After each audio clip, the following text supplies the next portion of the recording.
அஸ்ஸலாமு அலைக்கும் வலைக்கும் அஸ்ஸலாம் ரஹ்மத்துல்லாஹி வ பரகாத்துஹு. அண்ணன் நபி நாயகம் ஸல்லல்லாஹு அலைஹி வஸல்லம் அவர்கள் கூறினார்கள், சாலைகளில் அமர்வதை தவிர்த்து கொள்ளுங்கள். அதற்கு நபித்தோழர்கள் கேட்டனர், இறைத்தூதர் ஸல்லல்லாஹு அலைஹி வஸல்லம் அவர்களே, அவ்வாறு சாலையில் அமர்வது எங்களுக்கு இன்றை அமையாததாக இருந்தாலுமா? அப்போது அண்ணன் நபி நாயகம் ஸல்லல்லாஹு அலைஹி வஸல்லம் அவர்கள் பதிலளித்தார்கள், அப்படியானால் அதற்குரிய உரிமைகளை நீங்கள் அவசியம் செலுத்துங்கள். இதனை கேட்ட நபித்தோழர்கள், இறைத்தூதர் ஸல்லல்லாஹு அலைஹி வஸல்லம் அவர்களே, அதற்குரிய உரிமைகள் யாவை என வினவினார்கள். அதற்கு அண்ணன் நபி நாயகம் ஸல்லல்லாஹு அலைஹி வஸல்லம் அவர்கள் கூறினார்கள், பார்வைகளை தாற்றிக் கொள்வது, பிறருக்கு துன்பம் ஏற்படுத்தாமல் இருப்பது, சலாத்திற்கு பதிலளிப்பது, நன்மையை ஏவுவது, தீமையை விட்டு தடுப்பது. ஆதாரம் புகாரி, முஸ்லிம். உங்களுக்கு சலாம் சொல்லப்பட்டால் என்பதுடன் நிறுத்திக் கொள்ளாமல் ரஹ்மத்துல்லாஹி வ பரகாத்துஹு என்ற அதிக சொற்களால் பதிலளியுங்கள். திருமறை கூறுகிறது, மேலும் உங்களுக்கு சலாம் எனும் வாழ்த்துக்கள் கூறப்பட்டால் நீங்கள் அதைவிட அழகிய முறையில் அல்லது குறைந்தபட்சம் அதை போன்றாவது பதில் வாழ்த்துக்கள் கூறுங்கள். திருக்குர்ஆன் 4:86. இதன் பொருளாவது, உங்களுக்கு சலாம் சொல்லப்பட்டால் நீங்கள் அதற்கு அழகிய முறையில், அதாவது அவர் சொன்னதையும் விட அழகாக அதிகமாக பதில் சொல்லுங்கள். அப்படி உங்களால் சொல்ல இயலவில்லை என்றால் குறைந்தபட்சம் அவர் சொன்ன அதே வாக்கியத்தையாவது அவசியம் பதிலாக சொல்லுங்கள். அண்ணன் நபி நாயகம் ஸல்லல்லாஹு அலைஹி வஸல்லம் அவர்களிடம் ஒருவர் வந்து அஸ்ஸலாமு அலைக்கும் என்றார். அதற்கு நபிகள் நாயகம் ஸல்லல்லாஹு அலைஹி வஸல்லம் அவர்கள் 10 நன்மைகளை அடைந்து விட்டார் என்று கூறினார்கள். அதன் பின்னர் இன்னொருவர் வந்து அஸ்ஸலாமு அலைக்கும் வரஹ்மத்துல்லாஹ் என்றார். அதற்கு நபிகள் நாயகம் ஸல்லல்லாஹு அலைஹி வஸல்லம் அவர்கள் 20 நன்மைகளை அடைந்து விட்டார் என்று கூறினார்கள். அதன் பின்னர் இன்னொருவர் வந்து அஸ்ஸலாமு அலைக்கும் வரஹ்மத்துல்லாஹி வ பரகாத்துஹு என்று கூறினார். அப்போது நபிகள் நாயகம் ஸல்லல்லாஹு அலைஹி வஸல்லம் அவர்கள் 30 நன்மைகளை இவர் அடைந்து விட்டார் என்று கூறினார்கள். அறிவிப்பாளர் இம்ரான் இப்னு ஹுசைன். ஆதாரம் திர்மிதி. உமர் ரலி அவர்கள் கூறுகின்றார்கள், ஒருமுறை நான் அபூபக்கர் ரலி அவர்களுடன் வாகனத்தில் அவருக்கு பின்புறம் உட்கார்ந்து சென்றேன். வழியில் அவர்கள் சந்திக்கும் மக்களுக்கெல்லாம் அஸ்ஸலாமு அலைக்கும் என கூறிக்கொண்டே சென்றார்கள். மக்கள் அதற்கு வலைக்கும் அஸ்ஸலாம் ரஹ்மத்துல்லா என்று பதிலளித்தார்கள். அதன் பின்னர் அபூபக்கர் ரலி அவர்கள் அஸ்ஸலாமு அலைக்கும் ரஹ்மத்துல்லா என்று கூறினார்கள். அப்போது மக்கள் வலைக்கும் அஸ்ஸலாம் ரஹ்மத்துல்லாஹி வ பரகாத்துஹு என்று பதிலளித்தார்கள். இதை கண்ட அபூபக்கர் ரலி அவர்கள் கூறினார்கள், இன்று நன்மையை ஈட்டிக் கொள்வதில் மக்கள் நம்மை விட மிகவும் விட்டார்கள் என்று கூறினார்கள். ஆதாரம் அல் அதபுல் முபர்ரத். நீங்கள் ஒருவரை கண்டவுடன் அவருக்கு முதலில் அஸ்ஸலாமு அலைக்கும் என்று கூறிக்கொள்ளுங்கள். கண்டவுடன் பேச்சை துவக்காதீர்கள். எது பேசுவதாக இருந்தாலும் சலாம் கூறிய பிறகே பேசுங்கள். அண்ணன் நபி நாயகம் ஸல்லல்லாஹு அலைஹி வஸல்லம் அவர்கள் கூறினார்கள், எவரேனும் சலாத்திற்கு முன்பு பேசினால் அவருக்கு பதிலளிக்காதீர்கள். பின்வரும் சூழ்நிலை இருப்பின் சலாம் கூறுவதை தவிர்த்து கொள்ளுங்கள். மக்கள் திருக்குர்ஆன் நபிமொழி ஓதுவதில் அல்லது ஓத கற்றுத் தருவதில் அல்லது திருக்குர்ஆனை செவிமடுப்பதில் ஈடுபட்டிருக்கும் போது, உரை நிகழ்த்துவதில் உரையை செவிமடுப்பதில் ஈடுபட்டிருக்கும் போது, பாங்கு இக்காமத்து மற்றும் தக்பீர் கூறிக்கொண்டிருப்போரிடம், மார்க்க விஷயங்கள் போதித்துக் கொண்டிருப்போரிடம், மார்க்க விஷயங்கள் பற்றி விவாதித்துக் கொண்டிருக்கும் போது, ஆசிரியர் கற்றுக் கொடுப்பதில் ஈடுபட்டிருக்கும் போது, மனந்தளம் போன்ற இயற்கை தேவைகளை ஒருவர் போக்கிக் கொண்டிருக்கும் போது பின்வரும் நிலைகளில் சலாம் கூறுவதை தவிர்த்து கொள்ளுங்கள். உங்களுக்கு ஏற்பட்டிருக்கும் உடல் ரீதியான ஆன்மீக ரீதியான தேவைகளையே விவேகத்துடன் வெளிப்படுத்துங்கள்.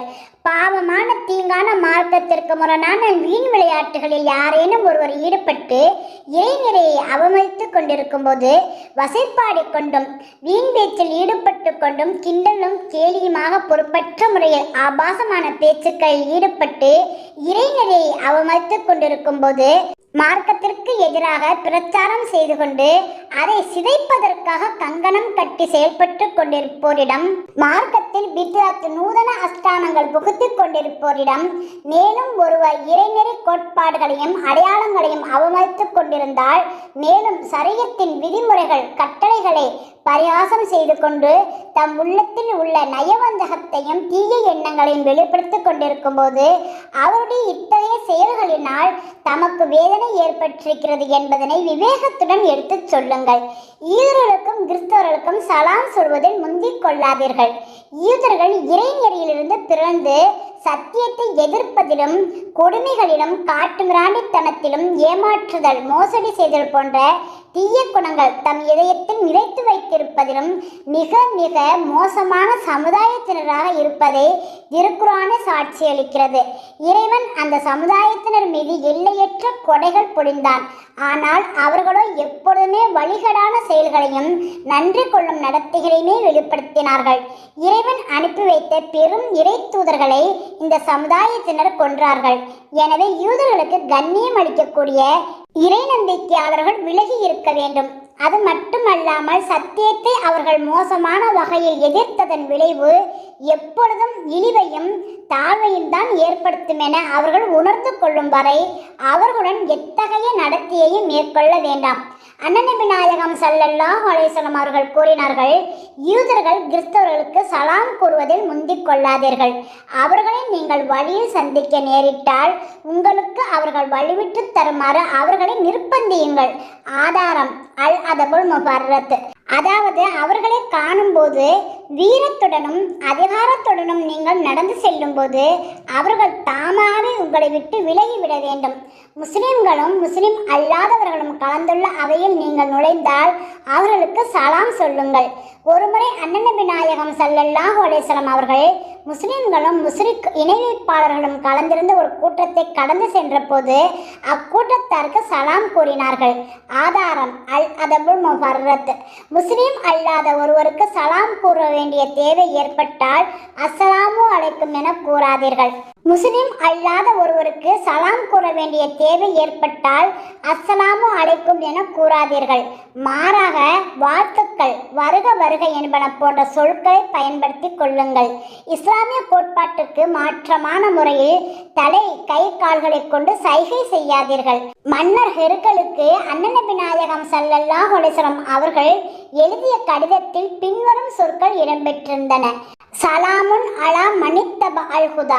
நேர்வழியில் நடப்போரின் மீது சாந்தி உண்டாகட்டும். சலாம் சொன்ன பின்னர் அன்பையும் மகிழ்ச்சியையும் வெளிப்படுத்தும் முகமாக முசாபா கைகளாக செய்து கொள்ளுங்கள். அண்ணன் நபி நாயகம் ஸல்லல்லாஹு அலைஹி வஸல்லம் அவர்களும் அவர்களுடைய தோழர்களும் கைலாக செய்து கொள்வார்கள்.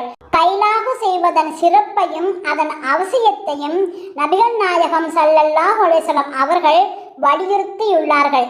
அதன் முக்கியத்துவத்தை பற்றியும் குறிப்பிட்டுள்ளார்கள். நபி தோழர்களிடம் கைலாக செய்து கொள்ளும் பழக்கம் இருக்கிறதா என்று கதாதார் அலி அவர்கள் அனஸ் அலி அவர்களிடம் கேட்டார்.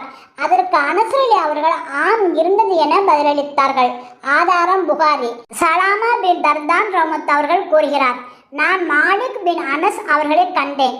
அவர் மக்களுடன் கைலாக செய்து கொண்டிருந்தார். என்னை பார்த்து நீ யார் என வினவினார். பனி லைஸ் கோத்திரத்தின் அடிமை நான் என்றேன். இதை கேட்டு அவர் என் தலை மீது 3 தடவை தன் கைகளை தடவினார். மேலும் பிரார்த்தித்தார், இறைவன் உனக்கு நன்மையும் பாக்கியமும் வழங்குவானாக.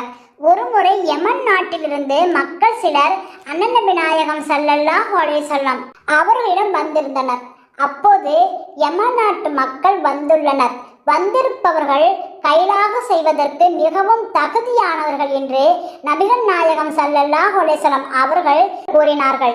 2 இறை நம்பிக்கையாளர்கள் சந்தித்துக் கொள்ளும் போது சலாம் கூறிக்கொண்டு கைலாக செய்வதற்காக இருவரும் கைகளை நீட்டினால் மரத்திலிருந்து இலைகள் உதிர்வது போன்று அவர்கள் இருவருடைய பாவங்களும் உதிர்ந்து விடுகின்றன. ஆதாரம் தஃப்ரானி. அண்ணன் நபி நாயகம் ஸல்லல்லாஹு அலைஹி வஸல்லம் அவர்கள் கூறினார்கள், கைலாக செய்து கொண்டாலே போதும், சலாம் முழுமை பெறும். அறிவிப்பாளர் அப்துல்லா இப்னு மசூத் அலி அவர்கள், உங்களுடைய நண்பர்கள் உறவினர் யாரேனும் வெளியூரில் இருந்து வந்தால் அவர்களுடன் ஆனிகா அதாவது கட்டி தழுவி கொள்ளுங்கள். ஜெயித் இப்னு ஹாரிஸா அலி அவர்கள் வெளியூரில் இருந்து வந்ததும் நபிகள் நாயகம் ஸல்லல்லாஹு அலைஹி வஸல்லம் அவர்களுடைய வீட்டிற்கு சென்று கதவை தட்டினார்கள். அப்போது நபிகள் நாயகம் ஸல்லல்லாஹு அலைஹி வஸல்லம் அவர்கள் தம்முடைய போர்வை தொங்கி தரையில் தவள வெளியில் வந்தார்கள். அவர்களை கட்டி தழுவி நெற்றியில் முத்தமிட்டார்கள். ஆதாரம் திருமதி. நபி தோழர்கள் தங்களுக்குள் சந்தித்துக் கொண்டால் கைலாக செய்து கொள்வார்கள். எவரேனும் பயணம் சென்று திரும்பினால் கட்டி தழுவி கொள்வார்கள். அறிவிப்பாளர் அனஸ் அலி அவர்கள். ஆதாரம் தஃப்ரானி. இறைவனுக்கு அஞ்சுவோம், இறைவனின் கட்டளைக்கு கீழ்ப்படிவோம். அல்ஹம்துலில்லாஹ்.